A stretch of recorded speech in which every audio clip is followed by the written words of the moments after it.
Is there a path to buying Greenland? U.S. President-elect Trump believes so and seems to be doubling down on his pledge to make it happen. 2 weeks away from retaking office, what seemed like a joke during his first term now has major powers nervous. I'm Andrea Sankey, and today's newsmaker is Greenland.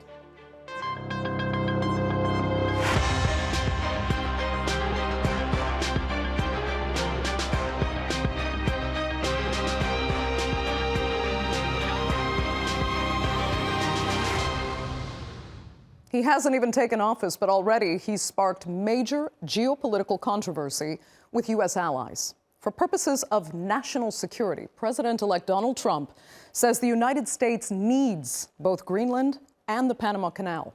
And he's already threatened Denmark with economic penalties if it doesn't agree to sell its autonomous territory.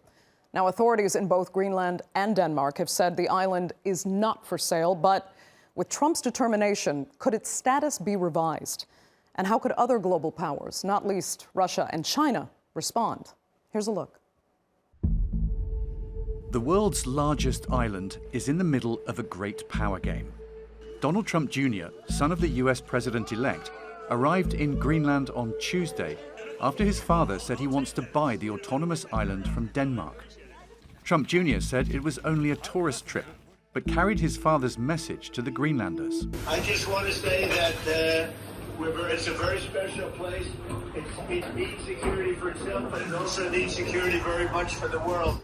On the same day in Mar-a-Lago, Donald Trump was asked whether he would rule out the use of military or economic force to take over the island. I can't assure you, you're talking about Panama and Greenland. No, I can't assure you on either of those two. European leaders have warned Trump over any military action against a NATO ally and EU member. French Foreign Minister Jean-Noël Barrot said the bloc will not allow an attack on its sovereign borders. And German Chancellor Olaf Scholz wrote on X that there is uneasiness regarding Trump's comments and called on Europe to stand together. But Trump says the US needs the island for its national security. I'm talking about protecting the free world. You look at, you don't even need binoculars. You look outside, you have China ships all over the place. You have Russian ships all over the place. We're not letting that happen. And Denmark has admitted that it's neglected Greenland's defense for years and is now looking to boost its military capacity. We will hopefully create an investment package where we will strengthen our ability to monitor what is happening in the Arctic, and also for some new capacities to be put into place. Because I would like to say, quite frankly tonight, we have neglected for many years to make the necessary investments in our ships, in the aircraft that will help to monitor our kingdom. Meanwhile, Moscow and Beijing are increasing their own cooperation in the Arctic. Russia already has several military bases in the region and owns the world's largest icebreaker fleet. China, with the help of its ally, wants to create an alternative trade route to Europe through the Northeast Passage. And melting ice due to climate change could make that route more viable for trade. Chinese companies have also invested in mining and infrastructure projects in Greenland, as it holds one of the world's largest deposits of rare earth minerals. This has rung alarm bells in Washington and Copenhagen.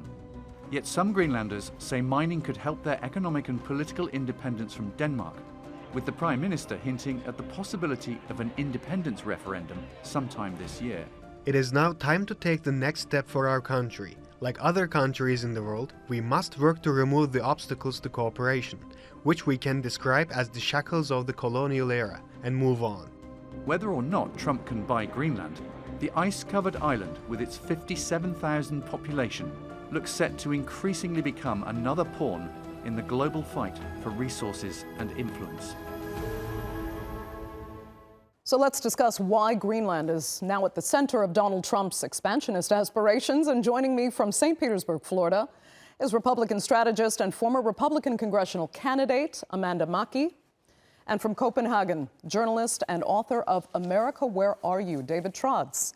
Thank you both so much for being with me. Amanda, I'll begin with you. Explain why Greenland has become this big of a priority now for Donald Trump, enough to make it worth angering U.S. allies before he's even inaugurated. Well, look, it's strategic, and he said that it is in the national interest, and the international interests of the globe that the United States have control in some way, shape, or form of Greenland. He hasn't expressly mentioned what it would be. There are different forms that this can take as the U.S. has acquired countries through territories before and other compacts. But really what this comes down to for President Trump is his concern over China and Russia. And when he sees the expansion that those countries are taking in a country that is so close to our doorstep in North America, he believes that he needs to flex. And that has come in the form of rhetoric so far. We don't know specifics, of course. President Trump is not in office yet. So we're waiting to hear that. A lot of people think it is just that, just rhetoric. They don't necessarily think he will do anything, but it is enough to have caused concern that the coat of arms has changed in Denmark. And I think that is just an interesting reaction, though very small, just an interesting reaction to something that could very much be a big issue and a big topic coming in.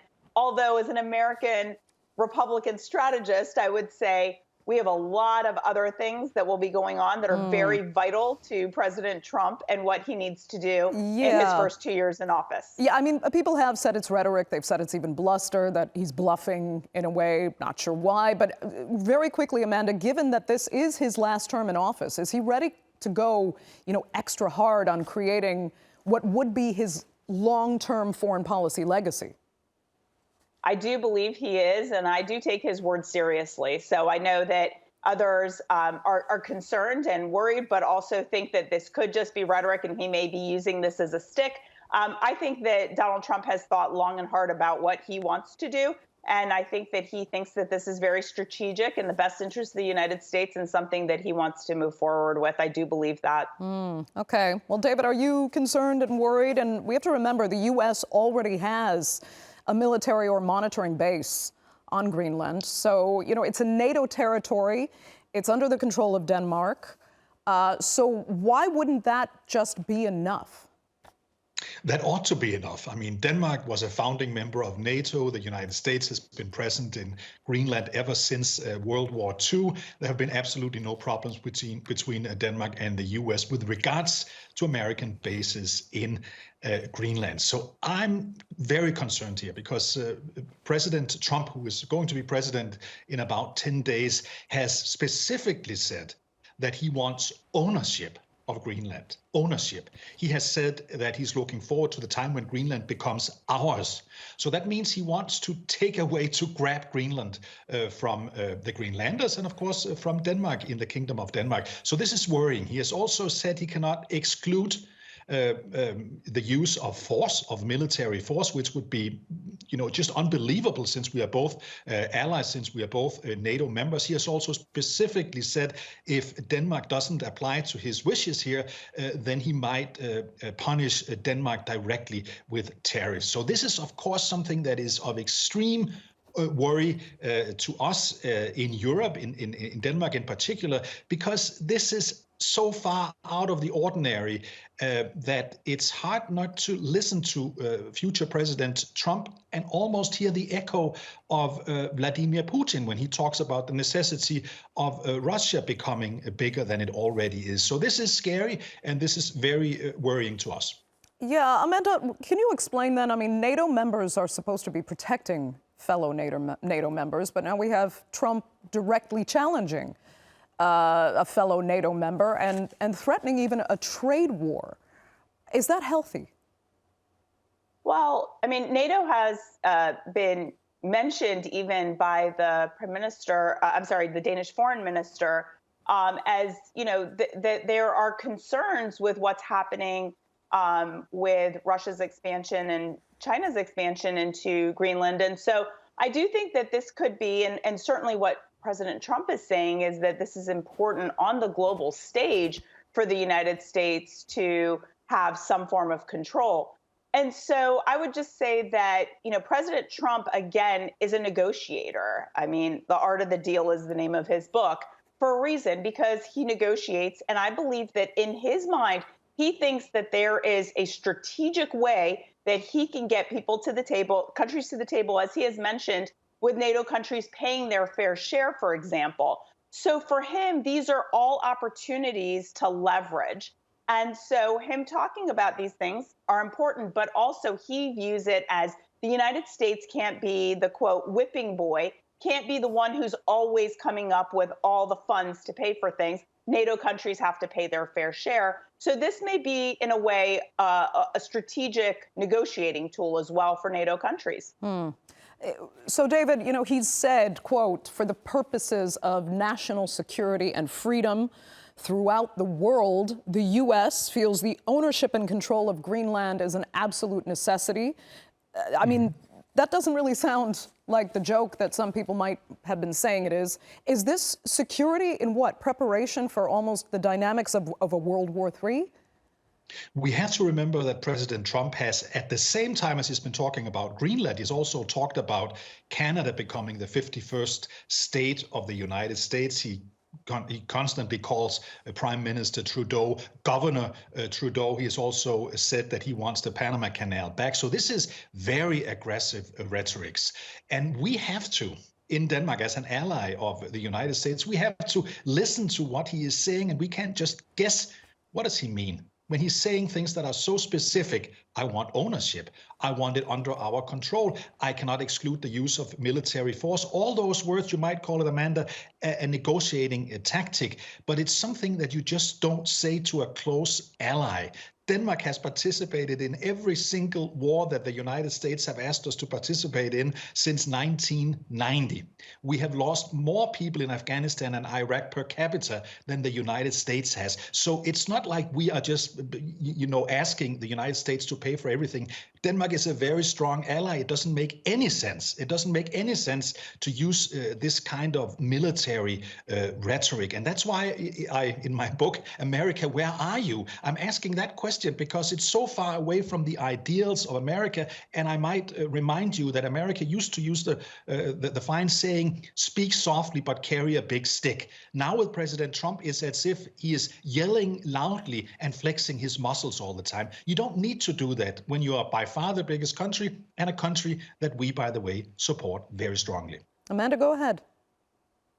Well, look, I mean, President Trump is very different from any other president that I've ever seen, and I've been in politics for 25 years. So, he is someone who is very aggressive in his rhetoric. Again, he also flexes, and he talks about things very, not clearly, but very boldly, I would say. And so, again, I think these are strategic ways for him to talk. Tariffs, another great example of how he's talking about, if you don't do what is important for the United States, we will do what we can. And tariffs, as we all know, unilateral. He doesn't need Congress's approval to do that. That's just another example of what he has said. If Denmark doesn't work with us here, then we can impose tariffs, as you said. He's also said that about Mexico.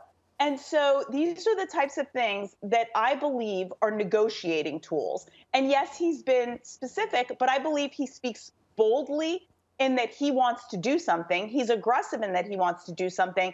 But more importantly, he wants to negotiate. And I think that's what you're going to see. I don't think you're just going to see someone just say, okay, we're going and taking over this country, taking over that country. But he is going to make it difficult, and he is going to do everything that is in the best interest of America and American workers. And if that means protecting us from interests of China that are at our doorsteps, he's going to do that. And he's going to make it difficult for the other countries through tariffs and whatever bargaining chips he has. But I say pay close attention to the tariffs, because for years, whether he was president or just a public figure, for years he has been talking about how great tariffs are.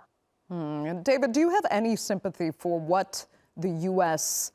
might be up against when it comes to what China and Russia are building in the Arctic, and that the U.S. is just being prudent in taking this aggressive of a stance right now?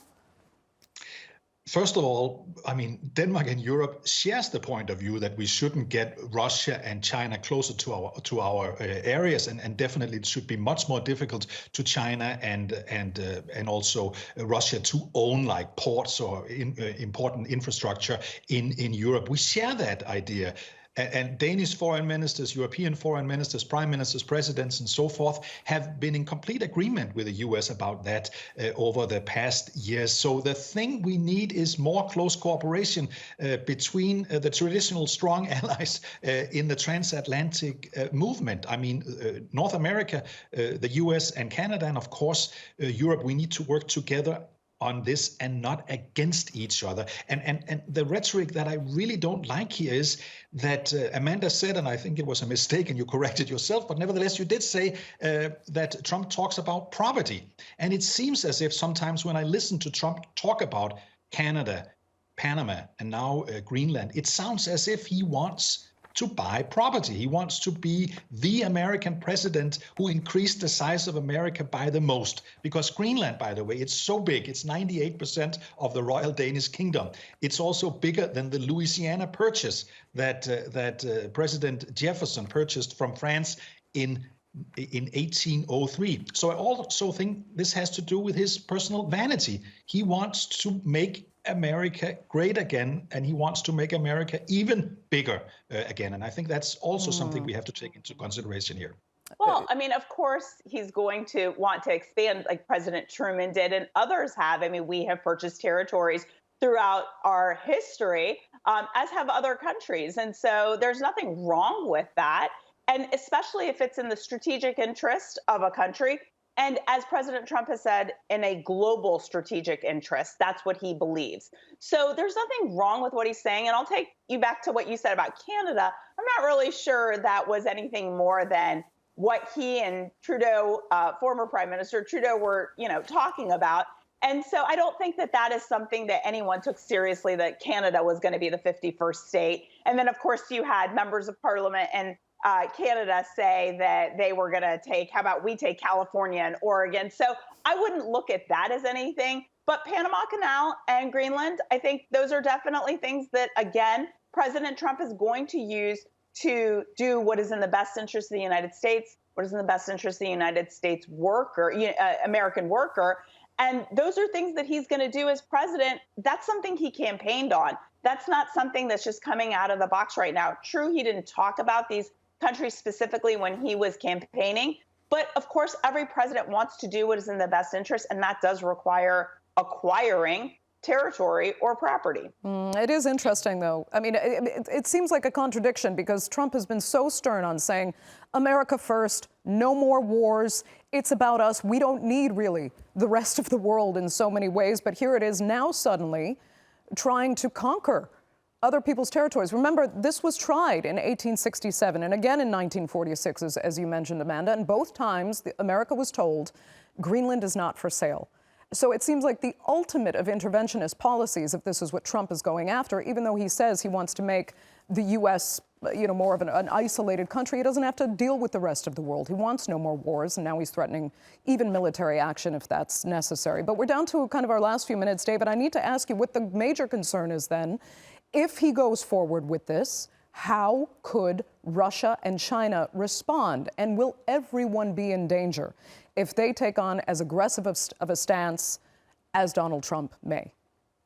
Now, as I said before, I think the rhetoric from President Trump sounds a lot like the rhetoric President Putin uses when he wants to go into Ukraine, as he has already done, or when he talks about invading parts of Estonia, for example. So the rhetoric here is very dangerous because basically we've had a very strong principle in the liberal world order since World War II, which is you don't grab other countries' territories, and especially you don't try to grab a territory from a close ally. I mean, why isn't it in the interest of the United States and the world to have strong alliances? That's what have basically the strong alliances, NATO, the United Nations, the European Union, and the United States working together. That is what has created a stronger West, a stronger world over the past 8 or 9 decades. So I really don't understand why this is something that would further the interests of the West or the interests of the United States, because basically everything we've been talking about in the past many decades is that the closer we work together in the West, the stronger we are against our enemies, which is, for instance, Russia and China. So I think closer cooperation would be much better because it has proven to be strong, instead of this here driving in a wedge between allies. Amanda, go ahead. Well, I would again just say that, President Trump has said and said in his previous administration how important it is for NATO to pay their fair share, 2.5% then. Now he wants 3% contribution. And he doesn't want the United States to be the only one who's paying the largest amount of NATO countries. And so, again, I think you got to think of this in the forms of getting President Trump's head in the form of a negotiating in a bargaining way. And the importance of this is that NATO countries, he believes, need to pay their fair share. This is a good indicator of what he's going to do. And the tariffs, as I mentioned before, these are good indicators of how he's going to get them to the table to do what he believes is important. And also, again, in the best interest of the United States, that they're not the largest, paying the largest share.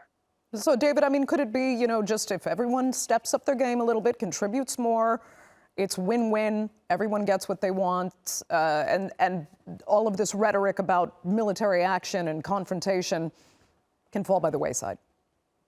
Well, let's hope that that's just rhetoric. It's difficult for us to sit here in a much smaller country to believe that we shouldn't believe what the president is actually talking about. We should kind of find out what he really means. But let's hope that that's what's going to happen, because Denmark agrees, Europe agrees, that we need to work closer together with America to confront the different challenges, military challenges we have from China and Russia. So I think it's in the interest, and the Danish government has said this very specifically, it's also in Denmark's interest, in Greenland's interest, to increase the cooperation between the United States and the rest of NATO when it comes to defending the Arctic. So I think this could be very easily done if President Trump and Prime Minister Frederiksen from Denmark and others from Greenland would sit together in a room and try to work out this. I think that is a real possibility. But what is not good is you start out the negotiating tactic from the biggest part in the room by pointing a gun basically at the smaller countries in the room. I think that's the wrong way of going about this, because I think it's in everybody's interest to actually create a more safe environment in Greenland for the West. And just quickly, Amanda, some of the more cynical say that Donald Trump is really just after the natural resources that Greenland contains. He wants first dibs on the oil reserves that are there, the rare earths that are there. That's really what it's about, and it's basically about greed. Is there any truth to that? I don't think it's about greed. I mean, of course, this is a country that does have a lot of natural resources. Alaska, you could say, was a strategic purchase, although at the time they called it Seward's Folly for paying $7.5 million for this Arctic tundra. But again, in the end, it turned out to be very important strategically, but also in its natural resources. So that's an important thing, of course. No one's going to deny that. But I think it's also important to keep in mind, when you're talking about war, this is the first Republican president who has not engaged in war. I mean, this is the first Republican president who people voted for specifically because he is not a war hawk. We call him hawks and doves. He is much more of a dove. He is much more of a person in a leadership role for the United States who has not been a proponent of war. So I wouldn't look at that as he's going to move forward with war. I just think he's going to be very strategic about how he does this in a negotiating fashion. I don't see war happening. I want to be clear about that. But Amanda, how can you call someone a dove who is actually acting like a hawk when he's basically saying that he cannot exclude the use of military force against a small of course NATO you have member? to. That sounds like a hawk. If you're negotiating, you have to say, you have to be very broad, I think. And I think that's why, if you throw a question at him, he's not going to make a decision on the spot and tell you. He's talking to a reporter and he's going to say, I'm not ruling anything out. That's how people talk. That's how politicians in the United States talk. They're not going to show all their cards. So I do believe this isn't, I really, truly believe this is his strategic negotiating. And you're right, it is in the best interest of NATO countries to come to the table and do what's right, because the United States is not going to continue to be the whipping boy for the rest of the world. And I think that's the way that you got to think about it from President Trump's perspective. He is not someone who wants to engage in war, but he's not going to take anything off the table. And this is, in my opinion, very much how he strategizes when he negotiates. And that will have to be the final word. I'd like to thank you both so much for joining us on the Newsmakers.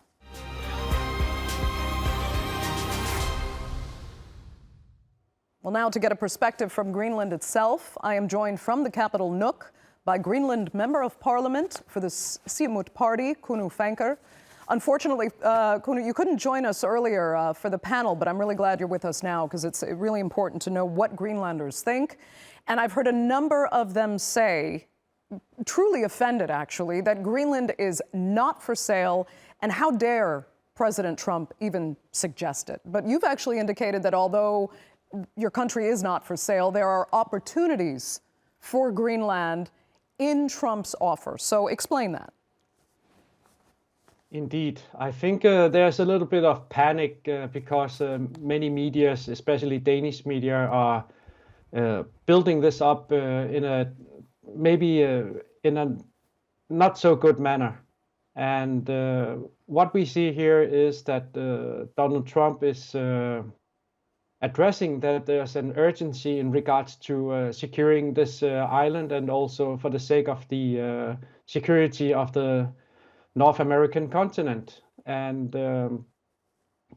we know that Greenland is on the path for independence, statehood, and we know that we need to cooperate with bigger states like the United States and Denmark for that sake in regards to the defense and security, and even also economy, and also diversifying our economy for more tourism, so that we are not rely on only fisheries, but we are also aware of our critical minerals. We are aware of oil and gas possibilities, and also other business possibilities in Greenland, so that we can have a self-sufficient and economy here in Greenland. Okay, but is Greenland really on the verge of independence, as you say, because it has an independence movement of which you are a significant part of? Your party leads that movement, more or less.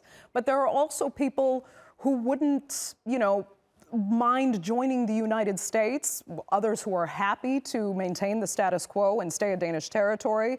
There might be others, I'm not sure if they've been asked, that are pro-Russia or pro-China. So what is your assessment of where the majority actually stands? Can you actually discern how they would feel in a referendum if all those options were out there? Indeed, and you are absolutely right. We have 57,000 people, and they all have a different opinion. So, but the majority, the government here in Greenland, the coalition, their view is that we have to work in a matter that is suitable for the Greenlanders, and that they should feel secure that we are working on the right direction. The main goal here is that we will not be annexed by another country again. Denmark annexed us in 1953, and that's why people are afraid that maybe the United States will annex us. But that is not the case at all. And the case is that what is non-negotiable for Greenland is that Greenland will become a sovereign state, but of course fully aware of that we need to cooperate with the United States, our allies, and even Denmark for that sake. But we have reached out for Denmark many times in regards to creating a more equal cooperation in the Kingdom of Denmark, and it hasn't been taken well. But I think that Donald Trump's statements here is a very good urgency call for Denmark to take us seriously. Okay. You mentioned your small population, and I know one Danish MP actually said that this is all too much pressure to put on a population of this size, to put Greenland in the middle of this massive geopolitical game. Would you agree there? No, I don't agree. And we have seen states with a smaller population and even a smaller GDP than Greenland, and with a much less possibility in regards to oil and gas, minerals, tourism, whatever you can call business possibilities. So what is needed here is that Greenland becomes a sovereign state and not being annexed by another country, and become members of the UN and other international organizations, so that we have a saying. We will need our free will to cooperate with other countries, and I have even said that how about a double compact of free association with the United States and Denmark, because Denmark also need resources to defend itself. That's why they are members of NATO and other international organizations. And of course, in Greenland, we need to do that too. So I don't see that many obstacles for it. Okay. You know, some are saying, though, that if Trump had just approached this more discreetly, people wouldn't be so up in arms and so offended, particularly Greenlanders. Do you think Greenlanders have been offended by, are you offended by how Trump approached this, kind of in a more demanding way? Or do you think that's just politics, that's how he plays, and you're fine with that kind of bellicose language? I'm absolutely fine with it. And I've also been a businessman. I'm also a politician. And we have seen Donald Trump's rhetoric since 2019, when he first made the move in regards to Greenland.